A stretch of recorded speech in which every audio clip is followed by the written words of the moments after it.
Hello friends, आज हम आपके क्लास 12th मैथमेटिक्स में इंटीग्रल्स चैप्टर में डेफिनिट इंटीग्रल के अंतर्गत एक्सरसाइज 7.10 को शुरू करने जा रहे हैं। फ्रेंड्स, इस एक्सरसाइज में हम प्रतिस्थापन द्वारा निश्चित समाकलनों का मान ज्ञात करना सीखेंगे। फ्रेंड्स, इस एक्सरसाइज से संबंधित बातों की चर्चा करने से पूर्व कुछ पूर्व की बातों को हम रिपीट करते हैं। जैसे उनमें से सबसे पहले हम डेफिनिट इंटीग्रल पढ़ने से पूर्व इंडेफिनिट इंटीग्रल्स पढ़े हैं, जिसमें हमने इंडेफिनिट इंटीग्रल्स को इंटीग्रल्स विदाउट लिमिट भी कहते हैं। यानी f(x) dx का इंडेफिनिट इंटीग्रल होता था कैपिटल F(x) + c, जिसमें c हमारा आर्बिट्रेरी कांस्टेंट होता है, जिसके भिन्न भिन्न मान होने से इसका मान अनिश्चित होता है। यहाँ पर हम लोग अवकलज के फंक्शन को निकालते हैं, जबकि इसी में x पर लिमिट लगा दिया जाता है, तब यह बन जाता है निश्चित समाकलन, यानी कि integrals with limit. Integrals with limit यानी डेफिनिट इंटीग्रल्स जो होता है उसका मान निश्चित होता है। वजह है इसमें x पर लिमिट लगी होती है, और यह इंडेफिनिट इंटीग्रल हमको लिमिट के बिंदुओं, फलन के वक्र एवं x अक्ष के बीच का क्षेत्रफल हमको देता है। अब चूंकि हम लोग पढ़े हैं क्षेत्रफल अद्वितीय होता है, इसीलिए यहाँ डेफिनिट इंटीग्रल का मान अद्वितीय होता है। फ्रेंड्स, इंडेफिनिट इंटीग्रल्स हल करने के दरमियान हमने कई विधियों की चर्चा की थी, जिसमें एक मेथड था हमारा प्रतिस्थापन विधि या फिर सब्स्टिट्यूशन मेथड, जिसमें हमने फंक्शन के वेरिएबल को किसी दूसरे वेरिएबल में बदलकर उसका इंडेफिनिट इंटीग्रल निकालते थे और आंसर को हम दिए गए वेरिएबल में ही लिखते थे। यहाँ भी उतना काम करेंगे, यानी इस डेफिनिट इंटीग्रल का पहले इंटीग्रल्स विदाउट लिमिट यानी इंडेफिनिट इंटीग्रल्स निकालेंगे सेम प्रकार से और सेम तरह से और सेम जगह तक जाएंगे। यानी कि जहां हम x में आंसर लिखते थे वहां तक इसमें भी हम इंडेफिनिट इंटीग्रल निकालेंगे और तब फिर x की लिमिट लगाएंगे। चूँकि यहाँ फंक्शन हमारा x का होता है तो लिमिट भी x की होती है। एक काम तो ये करना होता है इसमें। दूसरा तरीका ये है कि जब फंक्शन के वेरिएबल को दूसरे वेरिएबल में बदलते हैं तो इस x के लिमिट को भी उस वेरिएबल में बदलकर हम लोग डेफिनिट इंटीग्रल का मान निकालते हैं। फ्रेंड्स, जब हम क्वेश्चंस को हल करेंगे तो इस बातों को विस्तार से अच्छी तरह से समझ लेंगे। प्रतिस्थापन द्वारा समाकलन ज्ञात करना, इस निश्चित समाकलन के लिए कोई विशेष बात नहीं है जिसकी चर्चा करी जाए, लेकिन इतना ध्यान रखना है कि जिस प्रकार से हम लोग इंटीग्रल्स विदाउट लिमिट यानी इंडेफिनिट इंटीग्रल्स को प्रतिस्थापन विधि से हल करते थे, सेम काम यहाँ भी करेंगे। यहाँ दो तरह का काम करेंगे। एक तो प्रतिस्थापन द्वारा जब हम निश्चित समाकलन को हल करेंगे तो पुनः हम प्रतिस्थापित चर को दिए गए चर में बदलेंगे। चूँकि यह x की लिमिट होती है, दी गई फंक्शन x का होता है तो लिमिट भी दिया गया जो रहता है वो x का ही रहता है। इसलिए प्रतिस्थापित चर को पुनः पूर्व के चर में लाएंगे, दिए गए चर में लाएंगे और फिर इस मान को रखेंगे और हमको आंसर डेफिनिट इंटीग्रल का मिलेगा। दूसरा इसका तरीका है कि इसमें जब x को किसी दूसरे वेरिएबल में प्रतिस्थापित करेंगे तो इस x के लिमिट को भी उस वेरिएबल के टर्म में बदल देंगे और फिर उस प्रकार से भी हम लोग डेफिनिट इंटीग्रल्स का मान निकालते हैं। तो आइए बारी बारी से हम दोनों विधि की चर्चा एक बार कर देते हैं और जिससे सुविधा पड़ेगी उससे हल करेंगे। यहाँ हम किसी एक तरीका से हल करके दिखाएंगे। तो आइए शुरू करते हैं exercise 7.10। Question number 1, i = 0 to 1 x/x² + 1 dx। इस प्रश्न को हमको प्रतिस्थापन द्वारा हल करना है। तो प्रतिस्थापन द्वारा सबसे पहले दिए गए फलन को अच्छी तरह जज करें। फ्रेंड्स, अगर x² + 1 को हम किसी दूसरे वेरिएबल में पुट करें तो हमको x dx मिलेगा बाय डिफ्रेंसिएशन। तो सबसे पहले पुट करते हम x square plus 1 is equal to t, differentiate करेंगे इसको तो यहाँ से मिलेगा 2x is equal to d t by d x. अब डिफ्रेंशिएशन हम लोग पूरी तरह से पढ़े हैं, इसलिए इस पर विशेष चर्चा नहीं करेंगे। कांस्टेंट का डिफ्रेंशिएशन 0 होता है, एक्स स्क्वायर का 2x होता है। यहाँ से x dx निकालेंगे तो ये हो जाएगा हाफ dt। जब यहाँ हम प्रतिस्थापन किया तो अब हम लिमिट को भी t में लिखते हैं। जब x बराबर है 0 तो t हमारा होगा एक्स स्क्वायर प्लस 1 बराबर 0 के स्क्वायर प्लस 1 बराबर 1। जब x बराबर होगा 1 तो t हमारा होगा 1 का स्क्वायर प्लस 1, 1 प्लस 1 बराबर 2। यानी अब हमारा i जो हुआ वो बदल गया t वेरिएबल में और t की लिमिट आ गई 0 पर 1 यानी 1 और 1 पर 2 यानी 2। और ये हमारा हो गया फंक्शन हमारा x dx के जगह पर हाफ dt, तो हाफ को बाहर रखेंगे, यहाँ dt और नीचे t बराबर इंडेफिनिट इंटीग्रल इसका निकालेंगे। dt बाई टी का इंडेफिनिट इंटीग्रल होगा log t और इस पर लिमिट लगी हुई है। अब जो हमारा लिमिट है वो t का ही लिमिट है, 1 और 2। फाइनल आंसर एक बार हाफ यहाँ बाहर से है तो हाफ एक बार t के जगह पर 2 रखें तो log 2 माइनस एक बार t के जगह 1 रखें। इस प्रकार से हाफ ये होगा log 2/1 बराबर हाफ log 2। ये फ्रेंड्स देखते हैं question number 2, i is equal to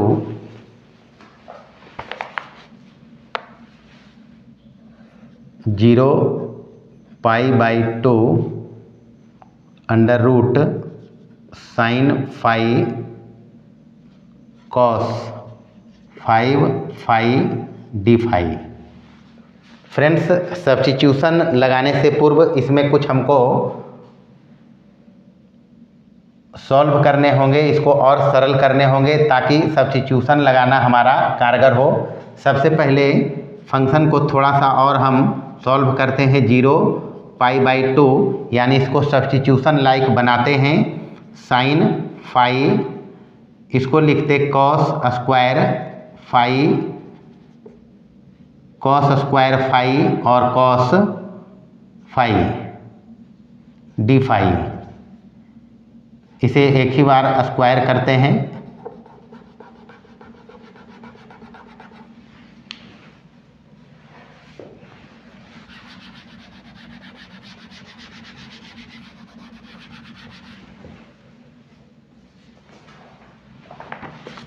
friends तो आइए हम देखते हैं अब question number 2, i is equal to 0 π/2 under root sine phi cos 5 phi d phi.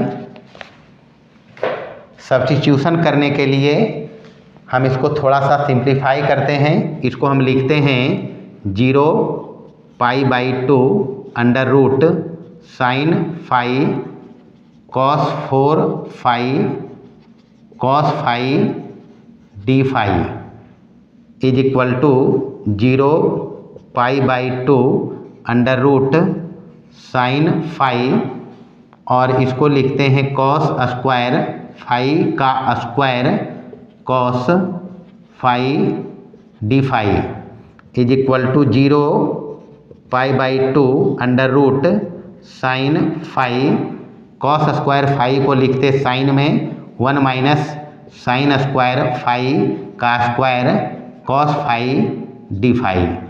अब यहाँ हमारा सब्स्टिट्यूशन लगाना कारगर होगा।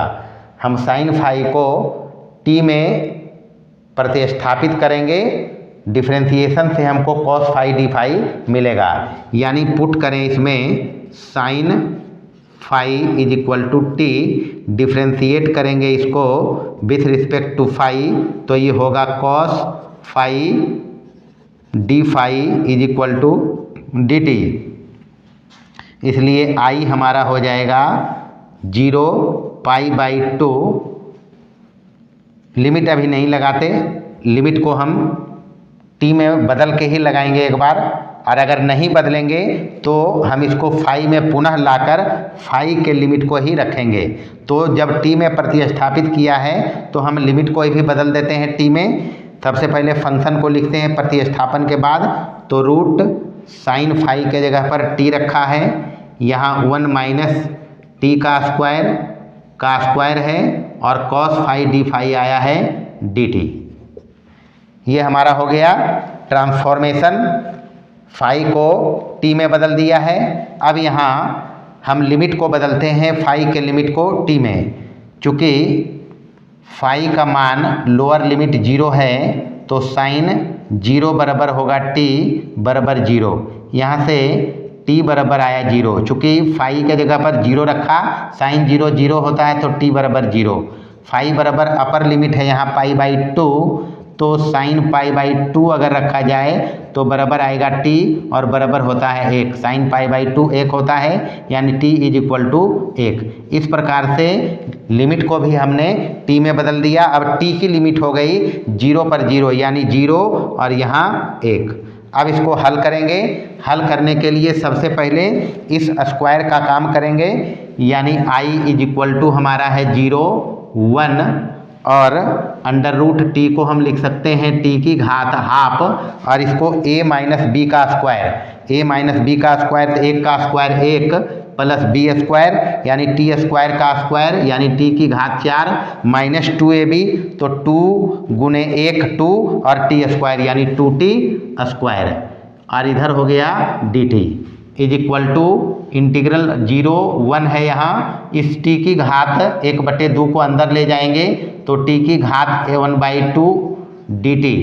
इसको सेपरेट भी करते चलते हैं, इसको सबके साथ डिस्ट्रीब्यूट कर देते हैं, प्लस यहाँ से हो जाएगा 0 1 और t की घात हाफ और इंटू टी की घात 4 और dt माइनस कांस्टेंट 2 है, इसको बाहर करते हैं और लिमिट लगाते हैं 0 और 1 की, और यहाँ t की घात हाफ और t की घात 2 मल्टीप्लाई में है, और ये dt इज इक्वल टू, यहाँ से इसका इंडेफिनिट इंटीग्रल निकालना है, यानी इंटीग्रल विदाउट लिमिट, लिमिट छोड़कर t की घात हाफ का इंटीग्रल निकालें तो ये हो जाएगा t की घात 1/2 प्लस 1 और 1/2 प्लस 1। लिमिट इस पर लगाएंगे 0 1 प्लस यहाँ से इसको थोड़ा सा और सिंप्लीफाई करें तो ये हो जाएगा t की घात बेस सेम है, पावर ऐड करेंगे तो ये हो जाएगा 4 दूना 8 एक 9/2 और dt माइनस यहाँ से 2 बाहर है 0 1, ये हो जाएगा t 2 2 4 एक 5/2 और dt। इस प्रकार से ये हमारा फंक्शन आया है t में। अब इसका इंटीग्रल विदाउट लिमिट पहले दोनों का निकालेंगे। यहाँ से हो जाएगा 3/2 तो उल्टेंगे तो 2/3, यहाँ से ही हो जाएगा t की घात 3/2 2 और 1 3 3/2 और लिमिट चलेंगे यहाँ 0 1 प्लस इसका हो जाएगा t की घात 9/2 प्लस 1/9/2 प्लस 1 और लिमिट 0 1 माइनस 2 t की घात 5/2 प्लस 1, नीचे 5/2 प्लस 1, यहाँ 0 और 1 2/3, यहाँ से t की घात 3/2 लिमिट है 0 1 प्लस यहाँ से हो जाएगा t की घात 9 2 11/2, नीचे 11/2 और माइनस 2 इंटू यहाँ से हो जाएगा t की घात 5 2 7/2 और नीचे 7/2 और लिमिट है यहाँ 0 1 इज इक्वल टू 2/3 t की घात 3/2 0 1 प्लस यहाँ से ये हो जाएगा 2/11 बाहर और t की घात 11/2 0 1 माइनस 2, यहाँ से 2/7 बाहर होगा और ये हो जाएगा t की घात 7/2 0 1।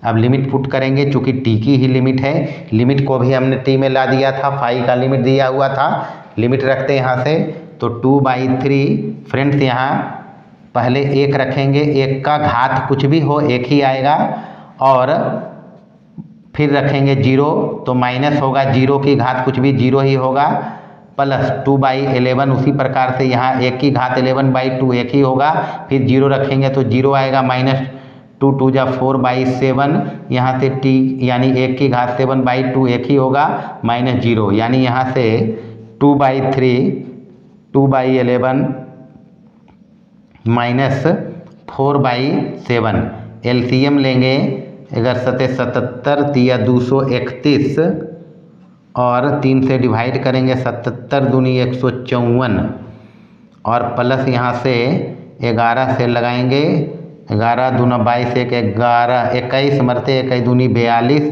और माइनस यहाँ से लगाएंगे तो 7 1 33 चौका 4 तिया 12 2 बाकी 1 4 तिया 12 1 13, इस प्रकार से यहाँ 6 5 4 9 1 132, यहाँ 231, यहाँ से बचेगा 64/231, तो ये हमारा आंसर है। नंबर 3 हमारा है I = integral of 0 1 sine inverse 2x/1 plus x² dx। Friends, जब ये आता है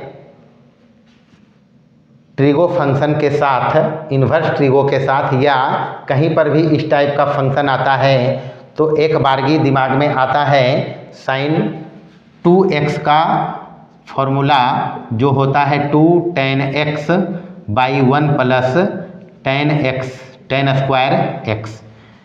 तो फ्रेंड्स, यहाँ पर हम लोग अगर x की जगह tan x रखें तो काम हमारा आसानी से चल जाएगा, यानी x को बदलेंगे हम लोग tan x में या tan थीटा में, चूँकि यहाँ x है तो x को हम tan थीटा में लिखेंगे, तो पुट करते हैं यहाँ x = tan थीटा, डिफ्रेंशिएट करेंगे इसको तो यहाँ से dx बराबर हो जाएगा sec² थीटा d थीटा। ये हमारा हुआ ट्रांसफॉर्मेशन इस प्रकार से। अब यहाँ हम रखते हैं तो I हमारा हो जाएगा 0 1 sine inverse 2 tan θ/1 plus tan² theta और dx के जगह पर रखेंगे sec² थीटा और d थीटा। यहाँ से 0 1 यहाँ से साइन इन्वर्स और इसके जगह पर सूत्र लगाएंगे साइन 2 थीटा का, यहाँ से इधर है sec² theta d theta, sign inverse sine theta होता है तो यहाँ से मिलेगा 2 थीटा, लिमिट है हमारा 0 1 और यहाँ है sec² थीटा और d थीटा। इस प्रकार से हमने बदल लिया इसको x के फलन को थीटा में। लिमिट अभी हमारा चल रहा है x = 0, चूँकि फंक्शन x का था तो लिमिट भी हमारा x का ही है, x = 0 x = 1, x = 0 x = 1, ये x की लिमिट दी गई है।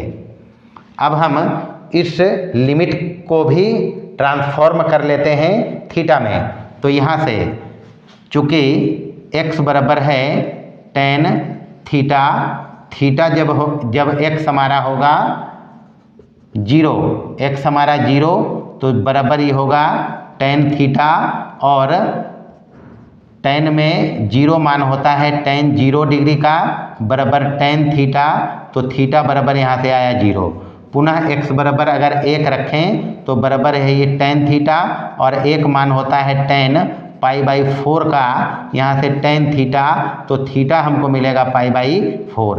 तो इस प्रकार से हमने इस x के लिमिट को बदल लिया। अब थीटा के लिमिट में फंक्शन हमारा थीटा का बना है, अब इसको विदाउट लिमिट इंटीग्रेट करेंगे और फिर लिमिट को हम रखेंगे जो हमने थीटा में बदल लिया है। यानी अब हम इसको लिखेंगे, इस 2 को बाहर करते हैं, x बराबर 0 पर हमारा थीटा आया है 0 और x बराबर 1 पर थीटा हमारा आया है π/4 और यहाँ थीटा sec² थीटा और d थीटा।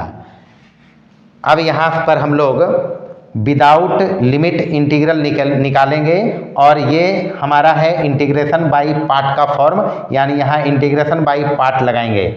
फ्रेंड्स यहाँ बताया है इंटीग्रेशन बाय पार्ट जब भी लगाएं तो फर्स्ट और सेकंड फंक्शन यानी कि u और dv का प्रॉपर सिलेक्शन आवश्यक होता है। अगर यहाँ थीटा को हम u माने तो डिफ्रेंशिएट होकर ये समाप्त हो जाएगा, लेकिन अगर इसको dv रख लिया तो इंटीग्रेट करेंगे तो इसका पावर बढ़ते चलेगा, फिर इसका समाकलन हम नहीं कर पाएंगे। इसलिए सबसे पहले theta sec square theta d theta का इंटीग्रल विदाउट लिमिट यानी इंडेफिनिट इंटीग्रल निकालते हैं और फिर लिमिट रखेंगे। तो हम यहाँ थीटा को u लेंगे, यानी u हमारा होगा थीटा, क्योंकि डिफ्रेंशिएट करेंगे इसको थीटा गायब हो जाएगा। du बराबर डी थीटा, dv रखते हम sec square theta d theta, sec square theta d theta, integrate करेंगे इसको dv is equal to sec square theta d theta, यहाँ से हमको v मिलेगा, सेक स्क्वायर थीटा का इंटीग्रेशन होता है tan थीटा। इस प्रकार से हमने v निकाल लिया, u हमारा थीटा था, du निकल गया डी थीटा। तो इंटीग्रेशन बाय पार्ट से बताया है फॉर्मूला होता है u dv is equal to uv minus integral of v du बराबर यहाँ से u हमारा है थीटा और v हमारा है tan थीटा माइनस यहाँ से v हमारा है tan थीटा और du है d theta is equal to theta tan theta minus tan theta का इंटीग्रेशन होता है log सेक थीटा। ये हमारा आया theta sec square theta d theta का इंटीग्रल विदाउट लिमिट। अब इस पर हम लिमिट लगाएंगे 0 π/4, उसके पहले इसमें 2 गुना है, इसलिए i इज इक्वल टू हमारा होगा 2 इंटू इंटीग्रल ये आया है theta tan theta minus log sec theta और 0 π/4। अब यहाँ पर हम लोग लिमिट रखते हैं तो 2, एक बार थीटा के जगह π/4 रखते तो π/4 tan π/4 और tan π/4 1 होता है, तो इसके जगह पर 1 डायरेक्ट लिखते हैं और माइनस log सेक π/4, सेक π/4 का मतलब है cos π/4 का उल्टा, cos π/4 का मतलब होता है 1/√2, तो ये होगा √2, इसके जगह पर लिखते √2, यहाँ लिखते √2 और एक बार अब 0 रखते माइनस, अब 0 रखते 0 रखेंगे तो ये दोनों 0 हो जाएगा, माइनस log सेक 0, सेक 0 का मान 1 होता है, चूँकि cos 0 1 होता है तो सेक 0 भी 1 होगा, यानी यहाँ से मिला जुला कर ये हो जाएगा log 1।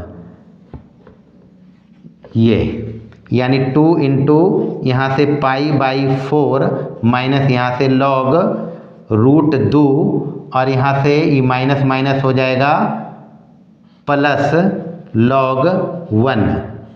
तो यहाँ से इस 2 को अंदर करें तो यहाँ से 2 इसको एलिमिनेट करेगा, 2 2 जा 4 2, यहाँ से 2 और log माइनस बाहर रखें तो log और यहाँ से √2 और माइनस log 1, माइनस अंदर जाएगा तो पुनः ये प्लस हो जाएगा -2 log √2 और माइनस माइनस प्लस। तो इस प्रकार से माइनस इसमें बाहर कर लिया है, तो यहाँ से हमारा होगा π/2 minus 2 log m minus log n, log m/n यानी log √2/1 बराबर यहाँ से होगा π/2 और -2 और यहाँ से log √2।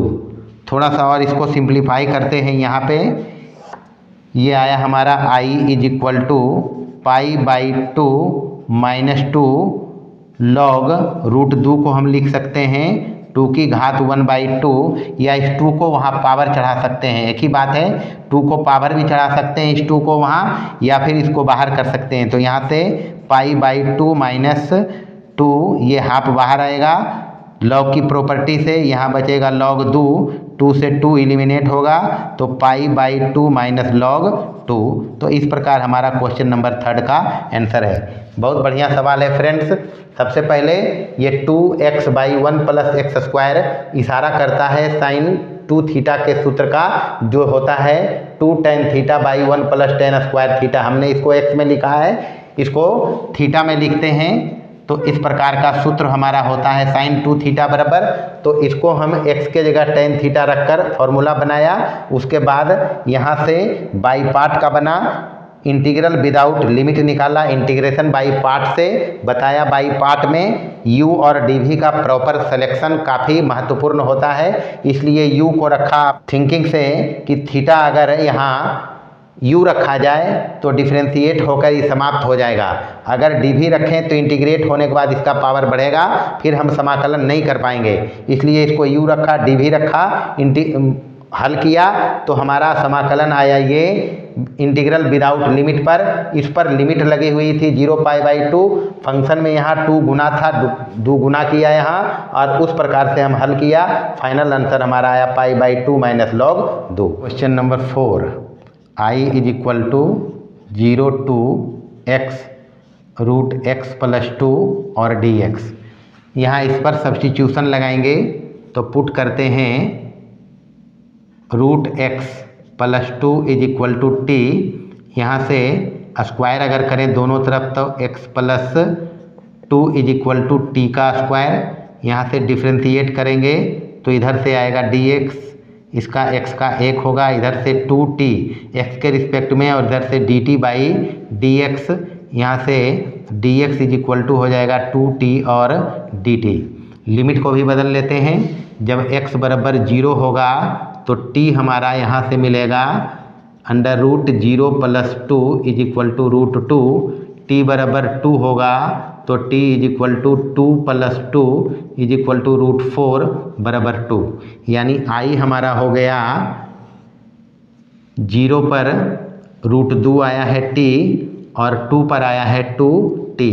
तो यहाँ से फिर x का मान निकालते इस x के लिए, तो x यहाँ से मिलेगा हमको t² माइनस के 2x यहाँ से निकालेंगे, ये उधर भेजेंगे तो t² - 2, तो t² - 2, और यहाँ से इसके जगह पर t रखा है और dx हमारा आया है 2t और dt।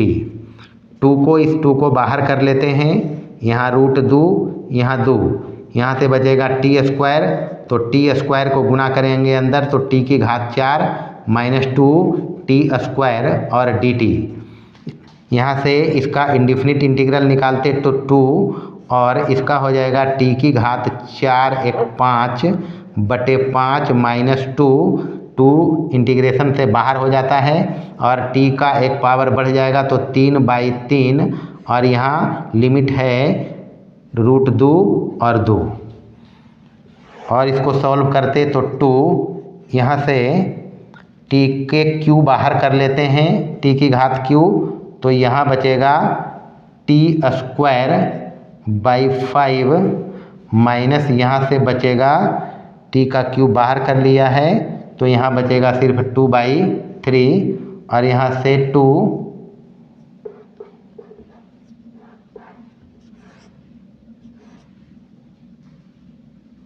और √2, ये यहाँ रखते एक बार 2, तो 2 की घात 3, और यहाँ से 2 की घात 2/5 - 2/3, 2 रखा एक बार, माइनस √2 की घात 3 इंटू √2 के स्क्वायर/5 - 2/3 = यहाँ से 2, यहाँ से हो जाएगा 8, यहाँ से 4/5 - 2/3, और माइनस यहाँ से 2 √2 3 बार गुना करेंगे, 2 √2, यहाँ से 2/5 माइनस 2/3 इज इक्वल टू 2। यहाँ से 2 और कॉमन करें इससे तो ये हो जाएगा 16। यहाँ से 2/5 माइनस 1/3 और माइनस यहाँ से 2 कॉमन करें तो 4√2। यहाँ से 1/5 माइनस 1/3। यहाँ से 2 को बाहर रखते हैं अभी 16। यहाँ से 5 3 जा 15, ये हो जाएगा 6 माइनस 5। एलसीएम लेने के बाद इसको हल किया, माइनस यहाँ से 4√2, यहाँ से 15, तो यहाँ से 3 माइनस 5 ब्रैकेट बंद किया। इस 2 को अंदर करते तो 32, 16 2 जा 32, यहाँ से 1 यानी 1/15 आएगा, यानी 32/15। यहाँ से माइनस ये 2 अंदर जाएगा तो 4 2 जा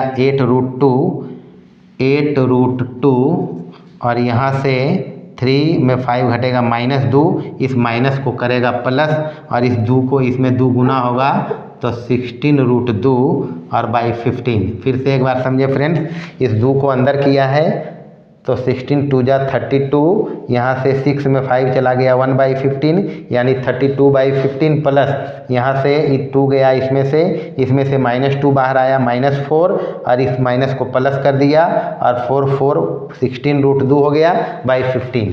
यहाँ से एलसीएम लेंगे 15 तो यहाँ से 32 प्लस 16√2, यहाँ से 16√2 अगर कॉमन किया जाए तो इधर 15 है, यहाँ बचेगा √2 और +1। ये हमारा है आंसर।